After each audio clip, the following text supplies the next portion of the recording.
রসুল করিম সাল্লাল্লাহু আলাইহি ওয়াসাল্লাম হাদিস শরীফের মধ্যে ইরশাদ করেছেন, মান রাআ মিনকুম মুনকারান ফালইয়ুগাইয়িরহু বিয়াদিহি ফাইল্লাম ইয়াস্তাদি ফাবিলিসানিহি ফাইল্লাম ইয়াস্তাদি ফাবিকলবিহি ওয়া যালিকা যাফুল ঈমান।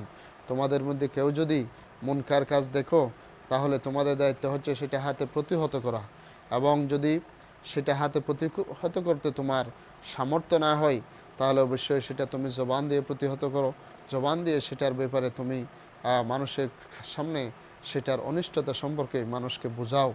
এরপরে তাও যদি তোমার দ্বারা সম্ভব না হয়, তাহলে তুমি অবশ্যই সেক্ষেত্রে মনে মনে সে বিষয়ে ঘৃণা করো এবং সেটা প্রতিরোধ করার জন্য শক্তি সামর্থ্য তুমি তৈরি করো।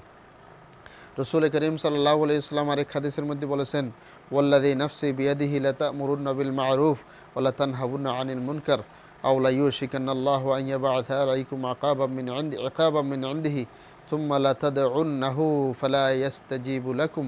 রাসূল সাল্লাল্লাহু আলাইহি ওয়াসাল্লাম ইরশাদ করছেন, ওই সত্তার শপথ যার হাতে আমার প্রাণ, অবশ্যই তোমরা আমর বিল মা'রুফ এবং নাহিল মুনকার করতে থাকবে, অথবা অন্যথায় তোমাদের উপর এমন একটা আশঙ্কা রয়েছে যে আল্লাহ রাব্বুল আলামিন তোমাদের উপর সকলের উপর আল্লাহ তাআলা আযাব দেবেন, তখন তোমরা দোয়া করলেও আর দোয়া কবুল হবে না।